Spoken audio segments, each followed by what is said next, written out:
The emergency meeting at the Global Defense Initiative headquarters stretched into its fifth hour.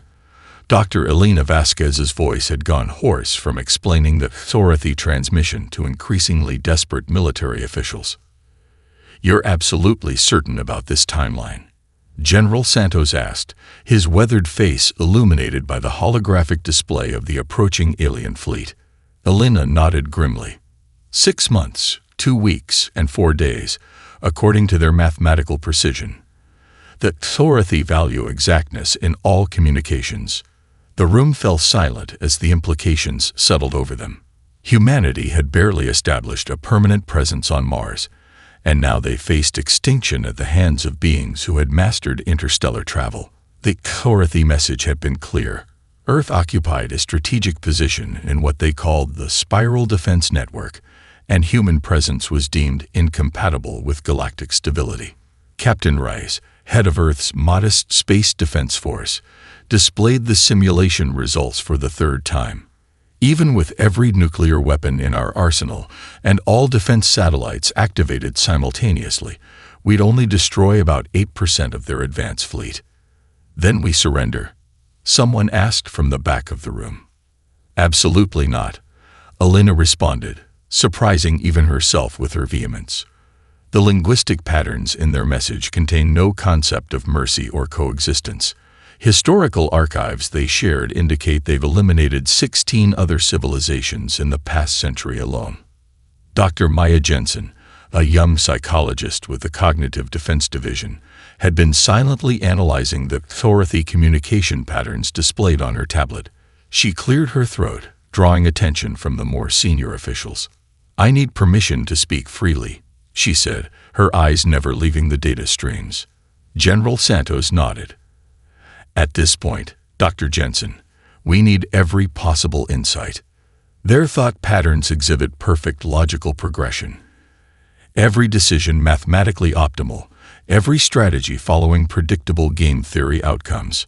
She stood up, walking to the main display. "But there's something strange here. Look at how they describe us." She highlighted sections of the translated message.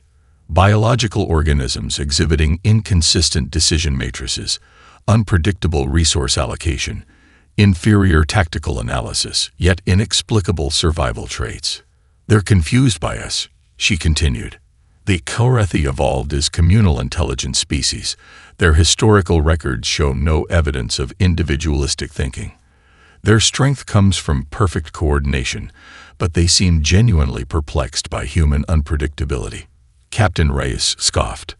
"Are you suggesting we defeat an armada of technologically superior beings by being unpredictable?" "Not exactly," Dr. Jensen replied, a spark of inspiration in her eyes. "I'm suggesting our perceived weakness, our chaotic, emotional, sometimes irrational nature, might actually be our greatest strength. They can predict logical responses perfectly, but what happens when they encounter behavior that defies logical analysis?" Elena felt a flutter of hope for the first time since decoding the message. Like playing chess against someone who deliberately makes moves that seem nonsensical until they suddenly aren't. General Santos leaned forward, interested despite his skepticism. "You believe we can confuse them into defeat?" "No," Dr. Jensen replied. "I believe we can short-circuit their decision-making processes by presenting them with something their evolutionary history never prepared them for: human chaos. What if our weakness is actually our strength?" The room buzzed with cautious possibility as Operation Beautiful Chaos began to take shapes. Colonel Marcus Chen watched the simulation play out for the 12th time, his artificial heart maintaining a steady rhythm despite the grim scenario unfolding before him. The underground Himalayan facility, codenamed Sanctuary Deep, had been converted from a luxury doomsday bunker to humanity's last strategic command center in just 3 weeks. "Run it again," he ordered, ignoring the exasperated sighs from his technical team. The holographic display reset, showing Earth's most advanced fighter squadron engaging a single Thorathy scout ship. The outcome never changed: complete annihilation of human forces within minutes. "This is pointless, Colonel," Major Rivera said, shutting down her console. We've established that direct military confrontation is suicide. We need something else. Dr. Amara Okafor entered the simulation room, carrying several data tablets and a thermos of coffee that had gone cold hours ago. Her eyes were rimmed red from days of analyzing Xorathi communication and battle patterns. "I think I found something," she said, her voice barely containing her excitement. She transferred her data to the main display, showing footage salvaged from Earth's only successful spy probe, the one that had managed to infiltrate Xorathi communications before self-destructing. "Watch their formation shifts when they encounter an asteroid field," she said, slowing the footage. Perfect mathematical responses, every vessel adjusting at precisely the optimal angle and velocity. Chen nodded impatiently. "We know they're coordinated. That's why they're going to kill us all." "No, look closer." Okafor zoomed in on a particular section. When debris follows typical gravitational patterns, they respond instantly. But here, she highlighted a fragment that had been knocked into an unusual trajectory by collision with another piece, their response delayed by 1.2 seconds. The room fell silent as the implications sank in. "They struggle with the unexpected," Chen whispered, seeing it now. Okafor nodded enthusiastically. Their evolutionary history suggests they've never needed to process truly chaotic events. Their home planets had predictable weather patterns, stable tectonics, and they evolved as communal species where group coordination was paramount. Individual improvisation was unnecessary, perhaps even discouraged. Chen strode to the central command console and input a series of commands. "Computer, run Simulation 13C, but introduce random flight patterns for human fighters that violate standard tactical doctrine." The simulation began again, but this time the Earth vessels performed maneuvers that defied conventional wisdom, flying directly at superior forces before veering off at impossible angles, executing loop patterns that exposed vulnerable areas momentarily and dividing into unpredictable formations. The simulated Xorathi response times began to lag, first by milliseconds, then by full seconds. Their targeting efficiency drops by 38%, Major Rivera noted with growing amazement. "They're confused." Chen turned to the assembled team, a plan forming. "Dr. Okafor, I need you to analyze every instance of Xorathi confusion or delayed response. Major Rivera, assemble a list of our most unconventional military minds. Pilots with disciplinary issues for creative disobedience, tacticians who've proposed strategies rejected for being too unorthodox." "What exactly are you proposing, Colonel?" asked General Williams from the doorway, having arrived silently during the demonstration. Chen's face broke into the first genuine smile anyone had seen since the crisis began. "I'm proposing we stop trying to outfight them and start trying to outcrazy them. Get me the chess eye." "The chess program. Why?" Okafor asked. "I want to see what happens when you break all the rules of the game." The repurposed aircraft carrier U.S. Imagination bobbed gently in the Pacific, its deck now painted in swirling patterns of neon colors that hurt the eyes when viewed from above. What had once been the pride of the conventional Navy was now the centerpiece of Operation Beautiful Chaos, and Colonel Chen's most ambitious gamble. "No, no, no," shouted Zora Kapper, former improv comedy director and now unlikely military trainer, as she watched a squadron of elite pilots execute a textbook defensive formation. "You're still thinking like soldiers. I want chaos, not coordination." The pilots exchanged frustrated glances. Commander Jackson, a decorated veteran with 20 years of perfect service, stepped forward. "Ma'am, with all due respect, these maneuvers have been refined through decades of aerial combat experience." "And that's exactly why they'll get you killed," interrupted Chen, approaching from the observation deck. "The Xorathi have already calculated every logical response to their attack patterns. Your training is your weakness now." The demonstration that followed stunned the assembled pilots into silence. Chen had brought Mikhail Petrov, a professional chess player known for moves so unorthodox that his opponents often resigned out of sheer confusion. Petrov challenged the carrier's tactical computer to a simulated dogfight. Instead of engaging according to any recognizable strategy, Petrov's simulated fighter performed maneuvers that appeared suicidal, flying directly at superior forces before veering away at the last moment, executing barrel rolls that exposed vulnerable sections, and deliberately creating debris fields that he would then navigate in seemingly random patterns. The tactical computer, programmed with every conventional flight strategy, crashed 3 times attempting to predict his next move. The Exorethi think like your tactical computer, only vastly more sophisticated, Chen explained. But they share the same fundamental weakness. They cannot process true randomness efficiently.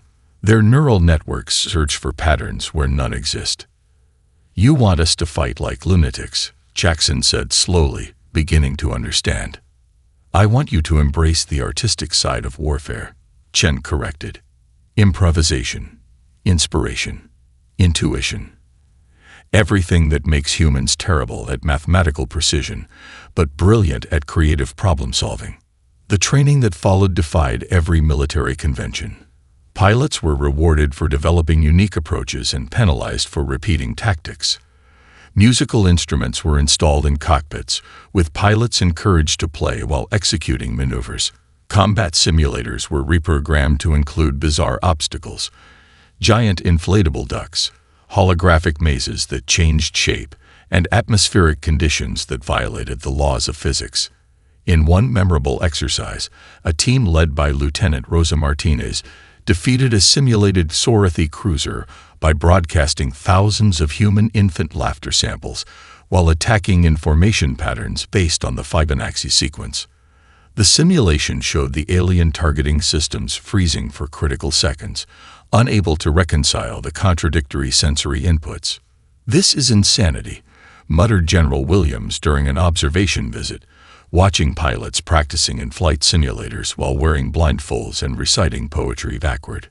"Precisely," Dr. Okafor replied with a smile. "And that's why it might work. The Exorethi evolved to hunt in perfect coordination. Their ancestors succeeded by thinking identically. Humans evolved as individualistic problem solvers, each finding unique solutions. What looks like chaos to them is our natural state." By the 3rd week, something remarkable happened. The recruits stopped resisting the unconventional training and began innovating beyond even Chen's expectations. Humanity's greatest weapon was beginning to take form. The arrival of the Sorathi fleet cast Mars in shadow as their vessels, geometric perfection in metallic form, arranged themselves in a lattice formation that astronomers described as mathematically beautiful. Earth's long-range sensors detected energy signatures beyond anything human technology could produce, confirming humanity's worst fears about the power disparity. Lieutenant Sofia Rodriguez sat in her fighter cockpit, one of 200 conventional response vessels, launched as part of Earth's visible defense strategy.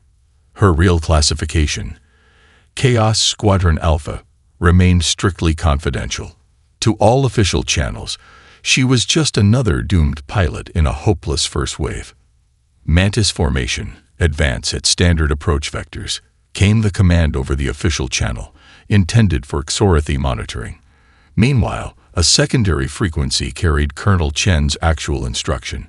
Remember your training. Embrace unpredictability. You each have autonomous command authority. Rodriguez touched the small photograph of her daughter taped to her console.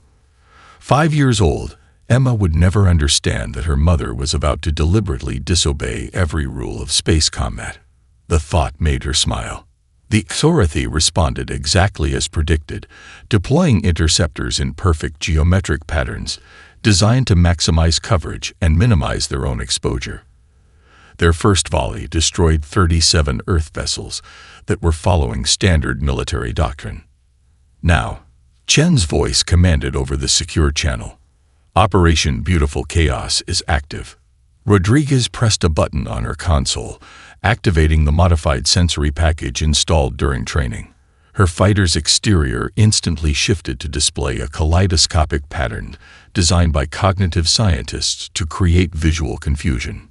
Simultaneously, Her communications array began broadcasting on all frequencies, not tactical data, but her daughter's kindergarten music recital, complete with off-key singing and the chaotic sounds of children laughing.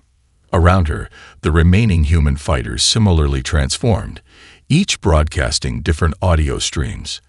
Everything from death metal to whale songs to nonsensical number sequences.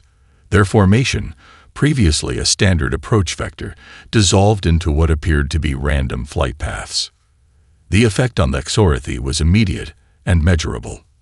Their perfect formation hesitated, individual ships adjusting positions by fractions as their coordinated response became momentarily desynchronized.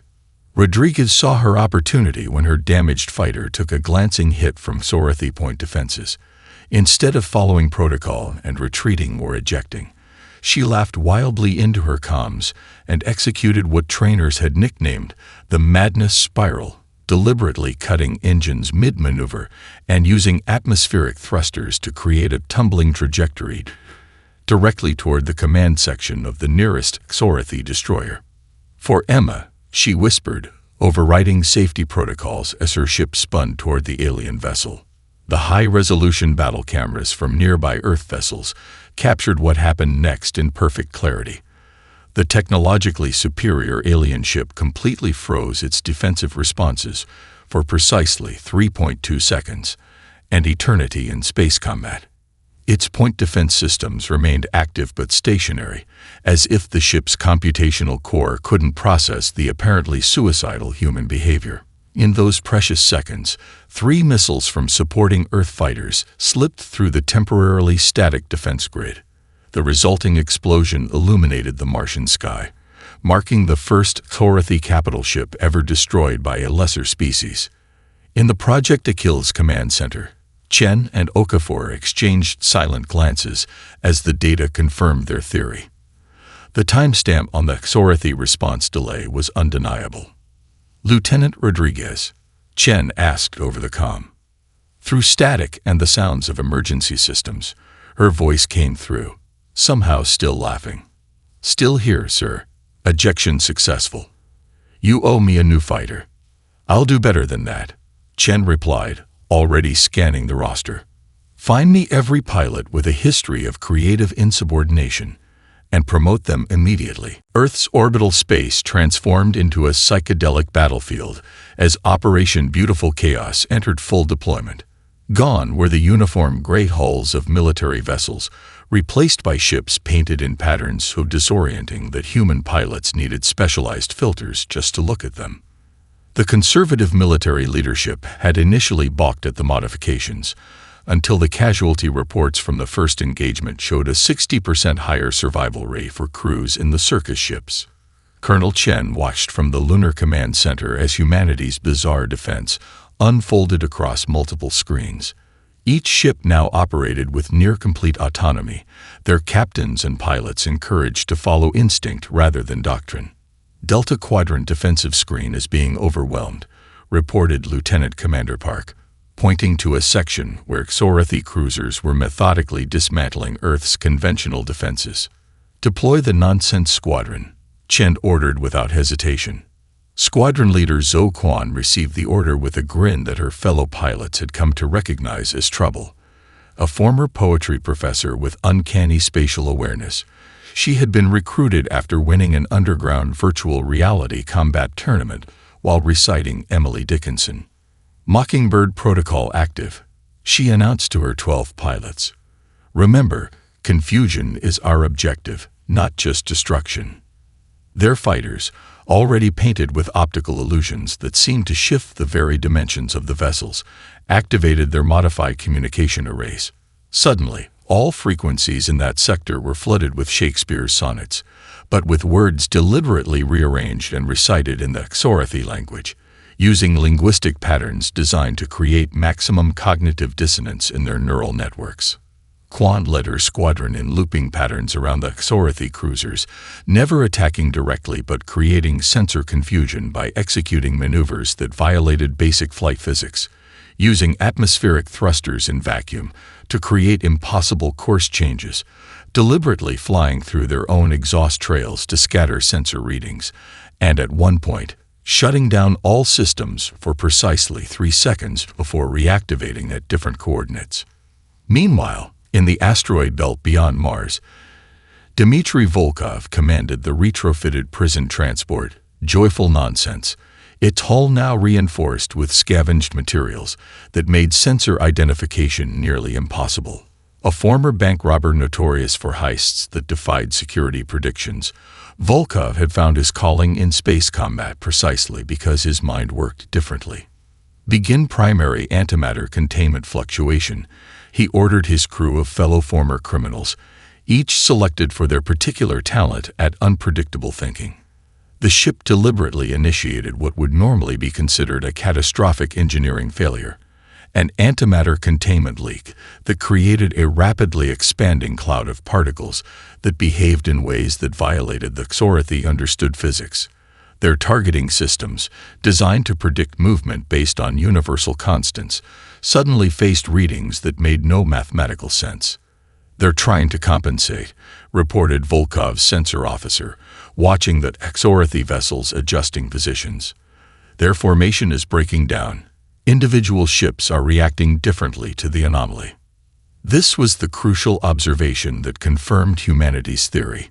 The Xorathi, faced with incomprehensible data, were beginning to lose their perfect coordination as individual ships attempted to process the chaos. From the Mission Control Center on Earth, Dr. Okafor watched with growing excitement as Xorathi response times stretched from milliseconds to full seconds. When a major Xorathi vessel, confused by contradictory sensor readings, accidentally fired on its own support craft, she captured the moment perfectly. "They're playing chess, and we're throwing the pieces at their heads." Chen's voice came through on the secure channel, measured but with unmistakable satisfaction. "All units, beautiful chaos is working. Increase entropy levels. Make them question reality itself." Admiral Kethax's crystalline form pulsed with colors that had no equivalent in human visual spectrum as he observed the battlefield from the command center of the Xorathi flagship. For the first time in the 10,000-year history of their conquests, the sacred calculation engine had been activated before victory was assured. "Initiate complete neural linkage," Kethax commanded, his voice a mathematical harmony that resonated through the ship's living circuitry. Deep within the vessel's core, the sacred calculation engine awakened fully, a quantum supercomputer unlike anything humans could comprehend, composed of the networked consciousness of the Xorathi's greatest mathematical minds preserved across generations. On Earth, the celebration of initial victories quickly gave way to horror. The chaotic tactics that had confounded the Xorathi suddenly lost effectiveness as the aliens' responses became eerily precise, anticipating even the most random human maneuvers. "They've adapted," Chen announced grimly to the war room, watching as squadron after squadron of Earth's fighters were methodically destroyed. "Somehow they found patterns in our unpredictability." For 6 devastating days, humanity's advantage evaporated. The sacred calculation engine analyzed every aspect of human chaos, identifying subtle mathematical underpinnings in what appeared to be random behavior.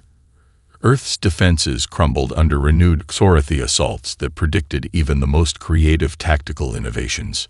In the linguistics lab beneath Geneva, Dr. Vasquez hadn't slept in 72 hours. Her office walls were covered with Xorathi transmission patterns, and the floor was littered with empty coffee cups. Her mind, overtaxed and beginning to hallucinate from exhaustion, made connections she might have missed in a more rested state. "Their pronouns," she mumbled, her bloodshot eyes fixed on a language pattern she'd overlooked for months. Unlike human languages with distinct words for I versus we, Xorathi communication contained only collective identifiers.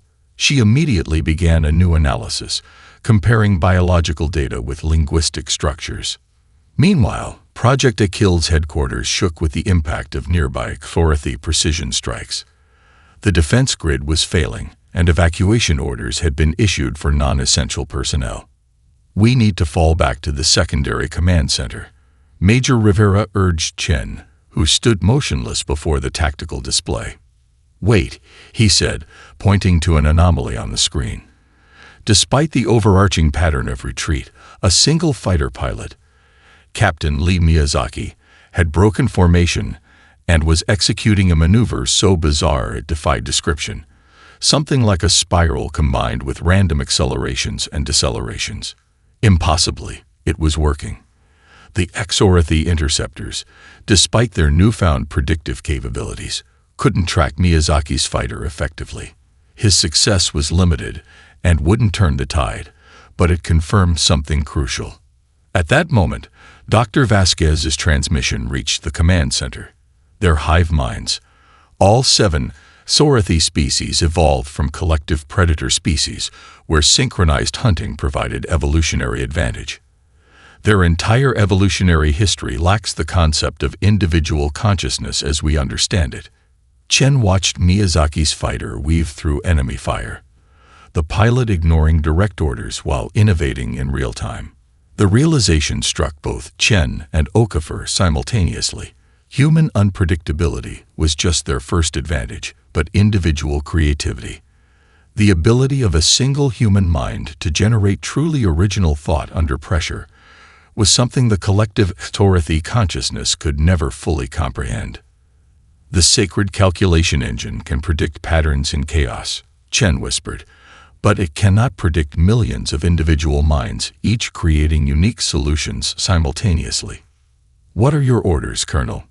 Rivera asked as another impact rocked the facility. Chen's expression hardened with newfound determination. "We need to go deeper into chaos. Tell every commander. Protocol Babylon is now in effect." "Protocol Babylon is now in effect." Colonel Chen's voice echoed across all human communication channels.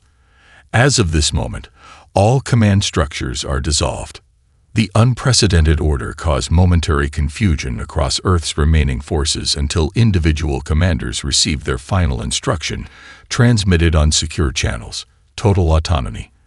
Every fighter pilot, ship captain, and ground commander was now to operate based solely on personal judgment without communicating intentions, even to allies. "Sir, this is madness," Major Rivera protested. "Without coordination, we'll be firing on our own people." "Perhaps," Chen acknowledged, "but the Xorothy will be equally unable to predict our actions. The sacred calculation engine requires patterns to function. We're removing all patterns." Across the solar system, military discipline transformed into controlled anarchy.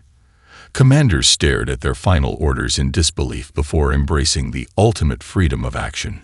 Humanity's forces, already pushed to the brink of defeat, dissolved into thousands of individual units, each following their own inspiration.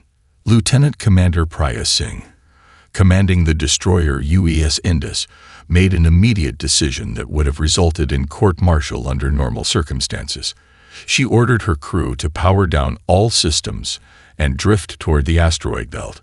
Using manual thrusters only, no computer assistance, they physically attached asteroid fragments to their hull using emergency repair foam.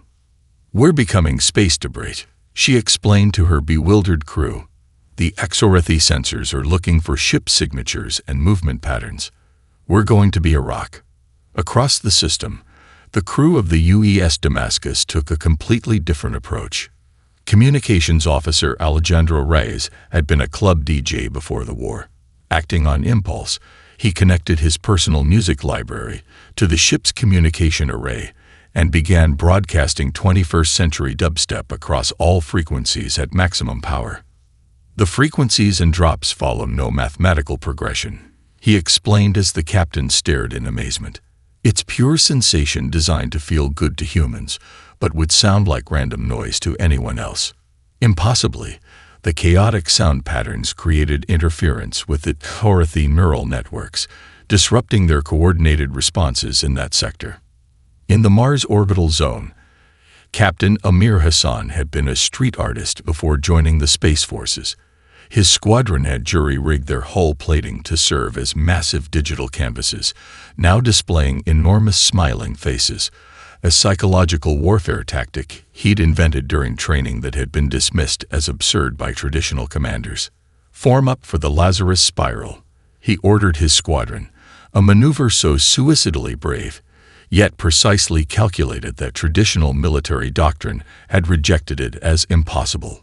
The 12 ships aligned briefly before executing their approach vector directly toward the Xorathi flagship's supposedly impenetrable defense grid.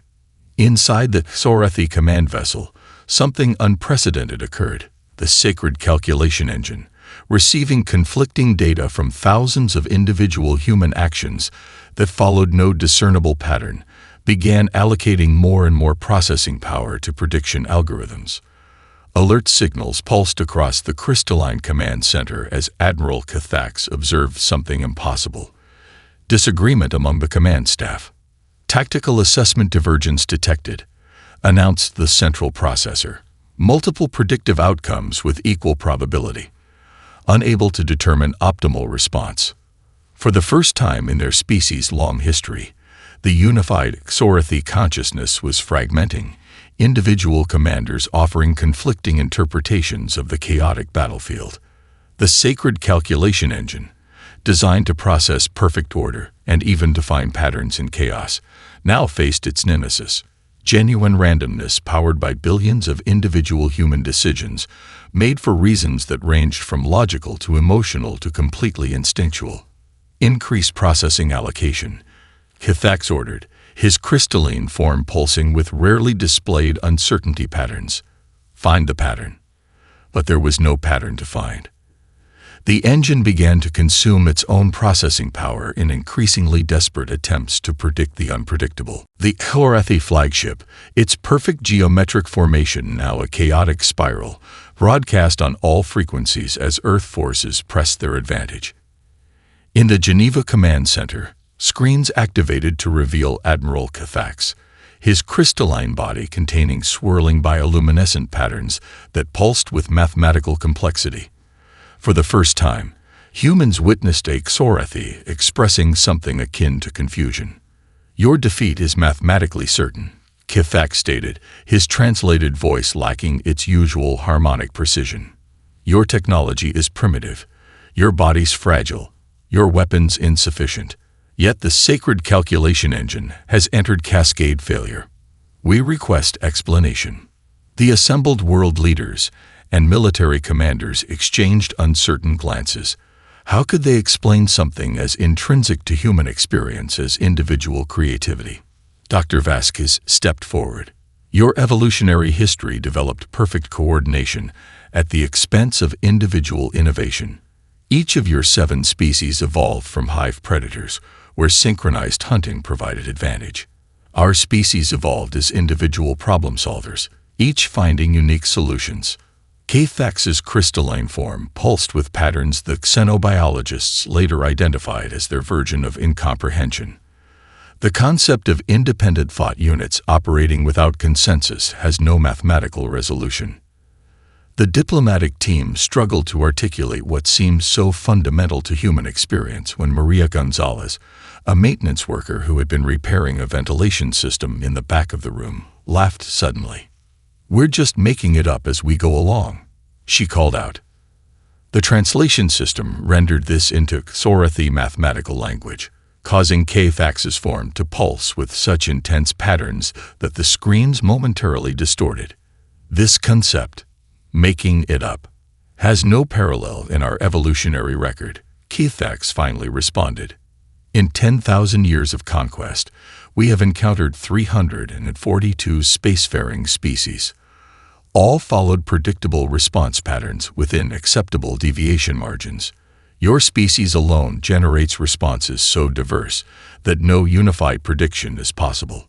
The Admiral's next statement was recorded in every human history book thereafter. The human capacity for what you designate making it up. What our consensus now formally classifies as the chaotic mind phenomenon, represents the most significant strategic threat encountered in Xorathi history.